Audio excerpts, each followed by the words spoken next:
Hello friends, good morning, good afternoon and good evening, depending on where you are in this moment. Welcome to the second day of the ITC. Today we will start with the lecture, Truth, the Voice of the Son of Truth. To discover something, we first need a picture of what it is, and maybe even an indication for where to find it. The theme of this year's ITC is Discovering the Eternal Son of Truth. And in order to form a more elaborated picture of this subject, we will spend the next 20 minutes exploring together what truth is and how it is connected to the Eternal Son of Truth. If we look at truth, we can easily see that in everyday's life, very different truths or perceptions of truth can be found, and that these differences are often the root cause of very intense and sometimes very long-lasting disagreements. While on the other hand, we see that hardly anything is done to overcome these differences, so that the various parties concerned can continue to hold on to their own truth. It's clear that this approach does not help us any further. Theosophy, on the other hand, gives us a very clear picture of what truth is, and it also indicates that it is impossible that there are two different truths on the same subject. In Isis Unveiled, H.P. Blavatsky tells us that two different truths on the same subject can but constitute one great error. When we explore what truth is, we will start with the first proposition given by H.P. Blavatsky in the first volume of The Secret Doctrine. She describes this proposition as an omnipresent, eternal, boundless, and immutable principle that precedes all manifested, conditioned, and finite being. It transcends the power of human conception and can only be dwarfed by human expression. And although this absolute negation is beyond our understanding, it's still valuable to think or to contemplate on the idea of boundlessness, because it determines our vision of and our position in life. When we see that there is one absolute reality or one absolute truth that precedes all life and all manifested and therefore limited being, we see that we ourselves are a limited and temporary expression of it, and also all other life that exists, from the very smallest to the very largest that we can imagine, and even further into the boundless is part of it. We then see that we all together form one large web of life, which is interconnected, interblended, and interwoven. And in this web we grow, we work together, and have our existence. Seeing this oneness and interconnectedness, it can hardly be otherwise than that we see that brotherhood is a fact in nature. It's the ethical conclusion of understanding that everything forms a unity with each other. And if we go one step further, we read in the second proposition that the eternity of the universe in toto forms a boundless plane in which countless and countless universes alternately manifest themselves and withdraw after the period of activity into the inner realms again in order to repeat this process of manifestation. In the Secret Doctrine, these universes are called sparks of eternity or monads. And the ceaseless movement of these universes between periods of activity and inactivity can be seen as a regular pulsating, tiding ebb of flux and reflux. Now, in order to express themselves, monads work together with other monads, and they do this within a hierarchy in which the more advanced and the less advanced beings cooperate with each other. The higher beings, or monads, give inspiration to the less advanced, and the less advanced provide the vehicles to the more advanced, so they are able to express themselves. This can easily be understood when we look at this process from the idea of the tetractys. We then see a triangle with 10 points in one of its aspects, symbolizing all life within a hierarchy, with a point at the top.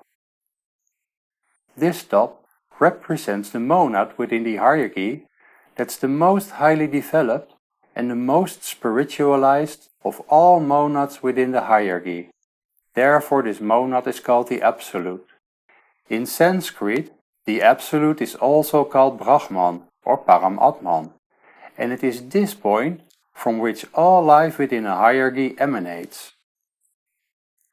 And before we go further, it's good to remember that while we are discussing the structure of this one particular hierarchy, guided by the top or the Absolute, we are living in a boundless universe. This means that the playground of the universe in toto contains countless and countless of these hierarchies and thus, consequently, contains countless absolutes. Some of these hierarchies are developed much and much further than our hierarchy, and other hierarchies are far and far lesser developed than ours. This view implies that although our hierarchy has a top, an absolute, there are other absolutes. A second conclusion we can draw from this is that there will never come an end to our evolution.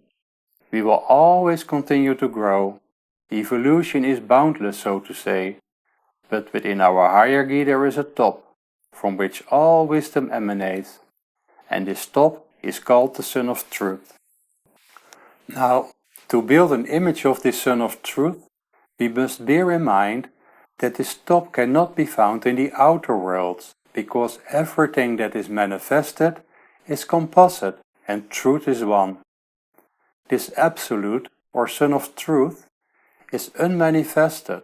It has to be unmanifested because if something is composite, there are two, a higher and a lower, a here and a there, and a this and a that, which we call duality. And there would be movement, and if there is movement, there is change.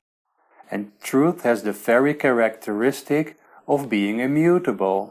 So this top or absolute is one and undifferentiated, and from the beginning to the end of a manvantara, it radiates immutable from the inner realms to give guidance and illumination to all that lives within the hierarchy. Truth is the one white ray of light, or, as Damodar tells us in a kind of similar way, truth, highly seated on a rock of adamant, is alone, eternal, and supreme.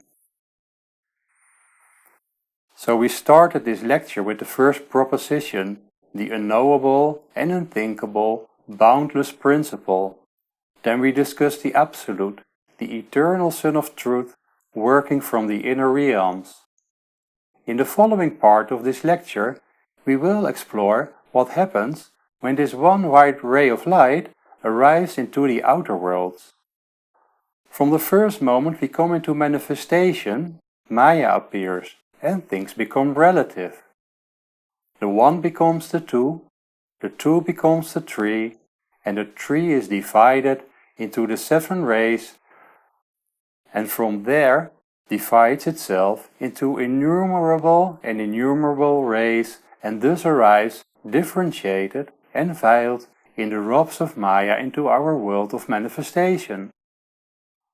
But although veiled, in the inner of the inner, in the core of the core, in the heart of the heart, in the most inner part of all things of manifestation, truth is still there.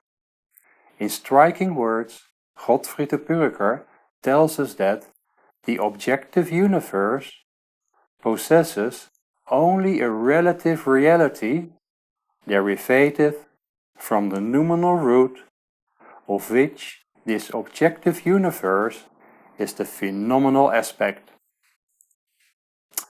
And in addition to this, H.P. Blavatsky asks us in her article What is Truth? The question whether truth can be known by something as limited as the human mind, to which she herself replies that there is no room for absolute truth upon any subject whatsoever in a world as finite and conditioned as man is himself. But there are relative truths, she continues, and we have to make the best we can of them. In the same article, she also indicates that in every age there have been sages who had mastered the absolute, but could teach only relative truths, and that the extent to which truth can be revealed depends on the capacity to which the student can absorb truth. This implies that our vision of truth depends on our ability to perceive it. We can only see what we have developed within. And two other things we can learn from this are that there are teachers which helps us on the path, and second, that if there are sages who can reach truth, we, although the road might be long, are also capable of reaching truth. Now let us see, how does this work? We live in a world of Maya, and it is this world that we experience as real. Moreover, Maya is not only at work on our earthly plane, but on every plane of manifestation, and every form of existence is subject to it. Even in the realm of the highest Dianchoan, Maya or illusion are at work, which means we can only perceive relative truth. But does this imply that our world of manifestation does not exist, because of its illusory character, as sometimes is thought? No, this is not the point. Maya or illusion mean that we do not understand this world for what it is in its essence, for what it in reality is. We see only the relativity of it, because we ourselves are limited. But the real or truth, what is also present in it, remains hidden and veiled. It's like Plato's cave, where chained men are looking at shadows on the wall and take them for truth, not seeing that they are shadows and the chains are the veils of their own perception. Identity is reality, and as long as we attribute truth to what we see, we remain chained in the arms of Maya and we don't make any progress. This is also the reason why Gottfried de Purger tells us that the first task of the teacher is to destroy the childish self-confidence of the neophyte and to put in its place reverence for the truth. We need, so to speak, confidence in the principles for the path we are on and doubt for the capacity of our observation and perception, because due to the illusory nature of our perceptions, they prevent us from seeing truth. And as soon as we begin to see or begin to suspect that there might be a greater truth behind the material truth, we can grow and take steps on the inner path. This can be seen as the first stage of enlightenment or awakening, seeing that there is a greater reality behind the relativity of the world we perceive with our eyes. It's like reading a text. When we read the sentences, we see the outer world that we perceive with our senses. But then, when we are silent and give it some time to see what Buddhic impulses are coming to us from our inner being, we can see the wisdom and deeper meaning of it, and in that moment of silence, when we are reading between the lines, we go inside and receive a deeper perception of truth. It takes silence, contemplation, and patience to come to a bigger truth. We can think again of Plato's metaphor of the cave. The person who is freed from his chains and taken up into the cave to see a greater truth, first perceives nothing, because he is not adjusted to the light in the higher regions. Patience and trust are needed, and in time, when his eyes have become adjusted, and he can let go of the attachment to what he already knew, he can behold the greater truth.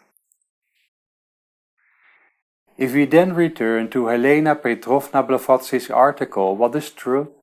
She says that truth is a multifaced jewel of which it is impossible to perceive all the facets at once, and that no two people, no matter how anxious they are to see truth, can see even one of these facets alike.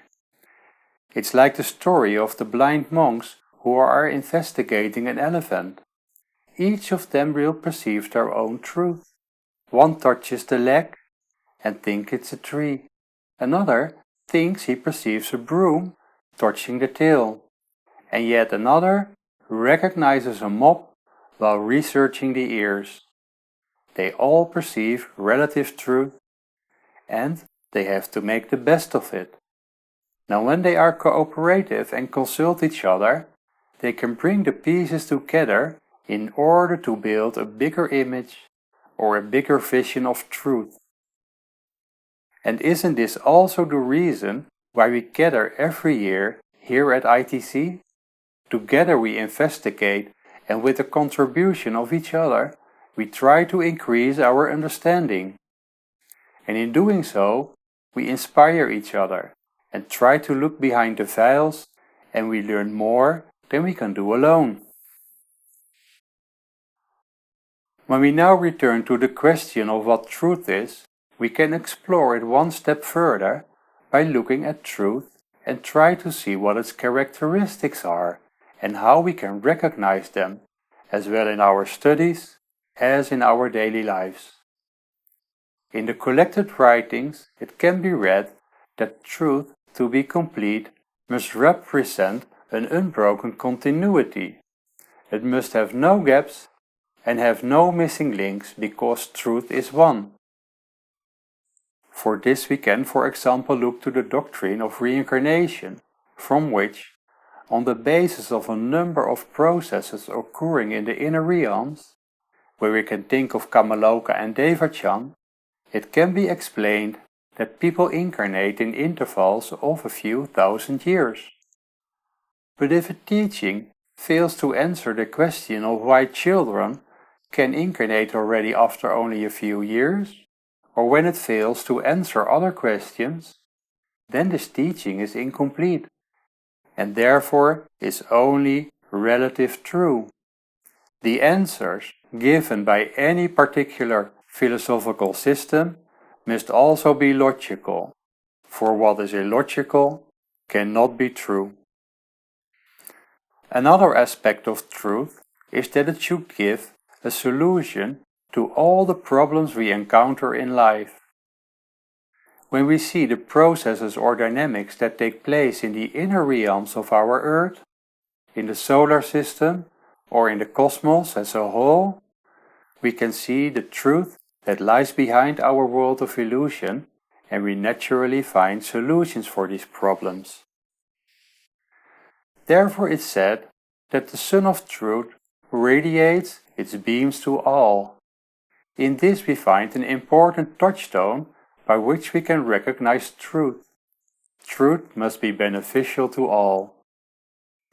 And if we descend too far in our world of illusion and Maya, we encounter many details and personal preferences that can no longer be combined, so we get entangled. To find truth, we must rise up. It cannot be adapted to our preferences, or, as H.P. Blavatsky tells us in the collected writings, truth is not on earth. It has to be searched for in the higher regions. And isn't this similar to the old saying, if the mountain will not come to Mohammed, then Mohammed must go to the mountain, where the mountain from an esoteric perspective stands for the higher and inner regions of the cosmos. We are now coming to an end of this lecture, and we have seen that truth is the basis and source of our existence.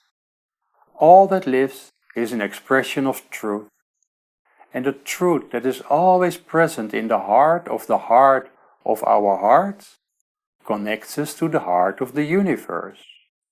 So when we turn inward and listen to the silence in our hearts, we gain insight into the essence of what and who we really are. And looking inside, we also gain sight of the path that lies ahead of us. And this path cannot be found in the outer world. It's the ancient inner path. And when we go inward and follow that path, we will find our destination: to become one with the eternal Son of Truth. This means that truth is not only the source for all manifested life, but it's also the guide on the path that we are all on. When we listen to the voice of the Son of Truth, we will find our destination in life and be beneficial to all. It's the Son of Truth that illuminates all that lives. Thank you.